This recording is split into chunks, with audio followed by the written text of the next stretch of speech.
여러분 안녕하십니까? 새누레TV의 강요엘입니다. 오늘은 신약은 왜 예수님의 족보로 시작될까에 대해서 말씀을 드리도록 하겠습니다. 신약성경 첫 번째 마태복음 1장 1절에 보면 아브라함과 다윗의 자손 예수 그리스도의 세계라 이렇게 기록되어 있습니다. 구약의 첫 번째 책인 창세기는 우주 만물의 창조 기사로부터 시작됩니다. 신약의 첫 번째 책인 마태복음은 타락한 인류를 구원하기 위하여 이 땅에 오신 예수 그리스도의 족보 기사로부터 시작됩니다. 예수께서 이 땅에 오심을 소개한 신약 성경의 첫 관문인 마태복음은 예수님의 족보에 대해서 시작하고 있다는 말입니다. 일반적으로 족보는 육적인 혈통을 기록한 가계표로서 법적인 권리를 나타내거나 종족의 순수성을 증명하고 조상의 업적을 과시하려는 데 그 목적으로 기록되어진 것입니다. 따라서 사람들은 족보를 내세우기 위하여 부끄러운 과거는 다 지워버리고 다듬어 가지고 자랑스러운 업적은 크게 부각시키는 등의 미화 작업을 마다하지 않습니다. 그러나 예수 그리스도의 족보는 종족적 계통으로만 기록된 것이 아니라 구속사적 차원에서 하나님의 은총과 축복이 흘러온 거룩한 계보이며 그 속에는 사회적으로 천대받는 여인들의 이름도 기록되어 있는 것을 볼 수가 있습니다. 그러면 첫 번째로 유대인과 족보에 대해서 살펴보도록 하겠습니다. 유대인의 족보는 대대로 내려오면서 많은 소란과 전쟁 중에서도 잘 보존되어 온 것을 역대상 성경을 통해서 알 수가 있습니다. 유대인들은 족보에 따라 기업의 땅이 결정되고 족보에 따라 장자와 차자의 서열이 나뉘어지고 족보에 따라 사회 신분과 지위가 결정됐습니다. 바벨론 70년 포로 생활에서 귀환한 후부터 제사장의 권한을 주장하는 사람은 자신이 제사장의 후손임을 족보로 증명해야 했고 족보가 분명치 않으면 제사장의 직분을 행하지 못하게 됐습니다. 실제로 바벨론 귀환자 중에는 자신의 족보를 밝히지 못해서 제사장 직분을 행하지 못한 자가 652명이나 되었습니다. 신약시대에도 호적을 하기 위해서는 각자 자기의 족보를 반드시 알아야만 했습니다. 족보를 귀중히 여기는 이스라엘 사람들은 어떤 한 개인을 언급할 때 그 사람의 아버지, 할아버지 등 직계와 반계의 여러 대를 언급했습니다. 이렇게 유대인의 족보는 아주 귀합니다. 우리 대한민국 사람들 족보도 귀하게 여기죠. 두 번째, 예수 그리스도 족보에 대해서 살펴보도록 하겠습니다. 먼저 예수 그리스도의 족보는 전 인류 구속 역사를 압축한 결정제입니다. 인류 구원을 압축한 결정체예요. 족보는 일반적으로 그 집안에 뿌리면서 다양한 사건과 사연을 담고 있는 시간과 공간의 역사이고, 동시에 후대의 후손들을 든든히 떠받치고 있는 견고한 터전이자 후손의 미래를 보장하는 소망이었습니다. 족보가 이토록 중요한 것은 그 사람 개인의 존재와 사회적 신분을 확인시켜 정당화해주는 분명한 증거가 되기 때문입니다. 그러므로 마태복음이나 누가복음 족보는 1차적으로는 나사렛 사람 예수 그리스도의 탄생에 대한 역사적 사실의 확증이고, 또 예수 그리스도의 신분을 증명하는 것이라고 할 수 있습니다. 예수님의 국적은 유대인이었고, 사람들이 아는 대로는 유대 베들레헴에서 마리아와 요셉이라는 유대인 가정의 아들로 알려진 실존 인물이며, 본질적으로는 하나님의 원대한 인류 구원을 위해 만세 전부터 예정되셨고, 구약에서 약속한 메시아이신 성자 하나님이십니다. 예수 그리스도의 족보는 전 구속 인류를 압축한 결정제로서 그 족보를 끝까지 계승하신 하나님의 언약에 대한 신실함, 그 언약이 성취되기까지 쉼없이 역사하신 하나님의 열심을 일깨워주는 구속사의 생생한 파노라마입니다. 다음으로 예수 그리스도의 족보는 신구약 전체의 시작과 기원에 대한 선포입니다.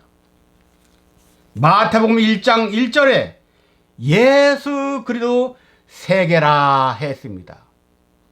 여기에서 세계는 세상, 즉 월드가 아니라 족보, 제네로기라는 뜻입니다. 한자로는 세상 세자에 이을 깨인 세계로 쓰고, 헬라어로는 비블로스 게네세우스인데, 비블로스는 책을 의미하고, 게네세우스는 시작, 기원, 근원, 실존을 의미하는 게네시스의 소유격입니다.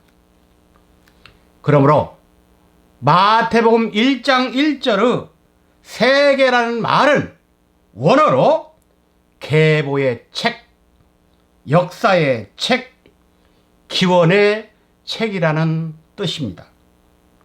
이와 같이 말씀이 마태복음 1장 18절 상반절에 보면 예수 그리스도의 나심은 이러하니라고 언급하게 되는데, 여기서 나심, 나셨다는 헬라어도 게네시스입니다.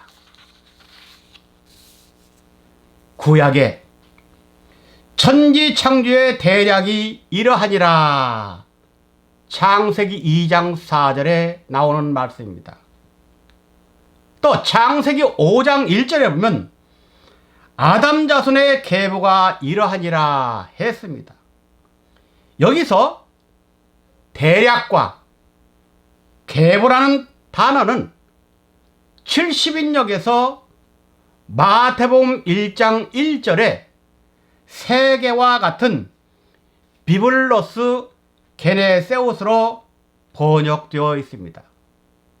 특히 게네시스의 경우 마태복음이 기록될 당시에 벌써 70인 역에서는 창세기라는 영어 제네시스 이 말의 표준칭호로 확정되었음을 볼 때 마태복음을 시작하면서 게네시스를 기록한 것은 창세기를 생각나게 합니다.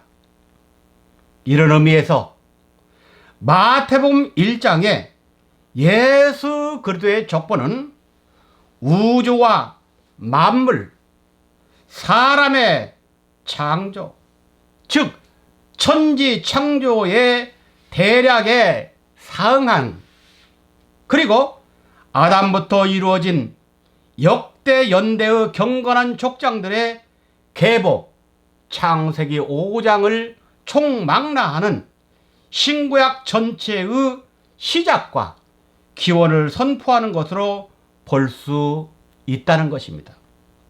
말하자면 예수 그들을 통한 새 창조를 선언하는 것입니다. 창세기 1장 1절 태초에 하나님께서 천지를 창조하셨다는 말은 예수께서 이 땅에 오셔서 타락한 인류를 새롭게 구속의 창조를 하시겠다는 말씀의 뜻으로 그 원화가 같다는 말입니다. 그 다음으로 예수 그리스도의 족보는 역사 속에서 일어났던 실제 사건임에 대한 증거입니다. 세계에 해당하는 히브리어는 톨레도트라는 말입니다. 이 말은 창세기 2장 4절에서는 대략으로 사용했고 창세기 5장 1절에서는 족보라고 했고 창세기 6장 9절에서는 사적이라고 했고 창세기 10장 1절, 11장 10절과 27절, 25장 12절과 19절에서는 후에라고 말했고 창세기 36장 1절에서는 대략으로, 창세기 37장 2절에서는 약전으로 번역되었습니다. 이 모두는 족보가 신화나 상징이나 비유가 아니며 역사 속에서 일어났던 실제 사건임을 증거해 주는 말입니다. 그렇다면 마태복음 1장 1절은 아브라함과 다윗의 자손 예수 그리스도의 세계, 즉 톨레도트, 곧 실제 역사 속에서 계셨던 예수 그리스도의 계보, 약전, 역사, 사적이라는 것을 알려주고 있는 말입니다. 특히 톨레도트는 출생, 후손, 결과, 어떤 사건이나 사람의 역사라는 뜻을 가지고 있는 얄라드에서 유래된 말입니다. 이 얄라드는 출생이나 후손의 의미도 있지만 이 의미보다는 그 중심인물로 전 생애에 걸쳐 이루어지는 하나님의 구속 경륜과 섭리라는 깊고도 광범위한 의미를 담고 있는 것입니다. 그리고 예수 그리스도의 족보는 방대한 내용을 담고 있는 완성된 책입니다. 책이라는 뜻의 비블로스를 사용한 것만 봐도 마태복음 1장의 족보가 비록 16절에 불과하지만 그것이 한 권의 책을 이룰 정도로 방대한 내용을 담고 있는 완성된 책이라는 사실을 우리들에게 암시하고 있습니다. 그러므로 마태복음 1장 1절은 단지 예수 그리스도의 출생이라는 한 사건을 가리키거나 마태복음이나 신약성경의 서론에 그치는 것이 아니라 그분의 시작과 근원과 실존을 나타내는 신구약 역사 전체를 아우르는 중대한 선언으로 볼 수 있는 것입니다. 따라서 마태는 예수 그리스도의 족보를 기록하여 이스라엘 전 역사를 하나님이 직접 주장하였음을 선언하고 그것을 가리켜 예수 그리스도의 세계라가 함으로써 예수 그리스도가 구약의 핵심이요 신약의 근거임을 선언했던 것입니다. 실로 오늘까지의 세계사의 중심축 역사의 구심력은 예수 그리스도를 통한 하나님의 주권적인 구속사였으며 인류 역사의 진행은 예수 그리스도를 목표로 하여 나아가는 구원사의 행진이었던 것입니다. 그러므로 하나님의 관점에서 볼 때 족보에서 기록된 개인은 누구나 예수 그리스도와 연결이 되며 예수 그리스도를 통한 하나님의 구속 역사를 향하여 출생하고 살았고 죽었다고 보아도 과언이 아닌 것입니다. 말씀을 정리하면 이렇습니다. 종말을 살아가고 있는 성도들의 전도 대상은 현재 육신이 살아서 지구에 머물고 있는 사람뿐만이 아닙니다. 우리는 전도의 대상, 예수 그리스도를 전하여야 할 대상, 그리고 마지막 때에 오시는 아버지의 말씀, 아버지를 증거할 대상이 누구냐? 바로 마태복음 1장 1절에서는 예수 그리스도라 하지만 예수님은 요한복음 14장 6절에서 나는 길이요 진리요 생명이니 나로 말미암지 않고는 아버지에게 못 간다고 했습니다. 지금 시대는 2000년 전 성자 예수의 시대가 아니라 지금 시대는 성부 아버지의 시대입니다. 그러므로 예수를 통해서 구원받은 우리는 이제 마지막 오시는 아버지를 통해 육신을 구원해 받아야 되기 때문에 예수 그리스도를 전도하면 물론이거니와 아버지에 대해서 말씀을 증거해야 되는 것입니다. 그렇다면 마지막 때 우리의 전도 대상은 누굽니까? 첫째, 아담 전, 즉 아담을 타락시킨 세계에 있는 영들에게 하나님을 전해야 됩니다. 아담은 자기보다 먼저 타락된 영들에게 타락된 겁니다. 그러므로 우리가 신령한 에덴 동산의 아담으로서 다시 회복된다면 우리는 우리를 타락시킨 자들을 회복시키는 전도의 역사를 영으로 해야 된다는 말입니다.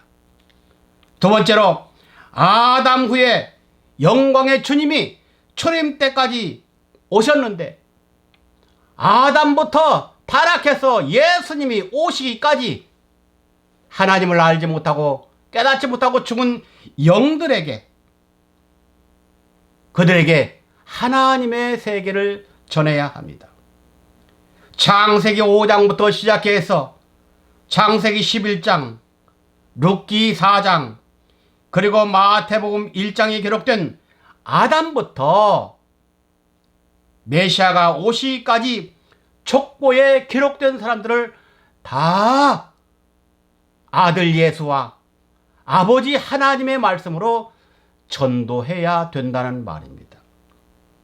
그리고 마지막으로 초림 때부터 재림 때까지 왔다 간 영들에게 말씀을 전해야 됩니다. 즉 초림 예수 그리스도부터 재림 아버지까지와 아버지의 영들을 받은 자들, 그 아들들까지 다 말씀을 전해야 된다는 말입니다.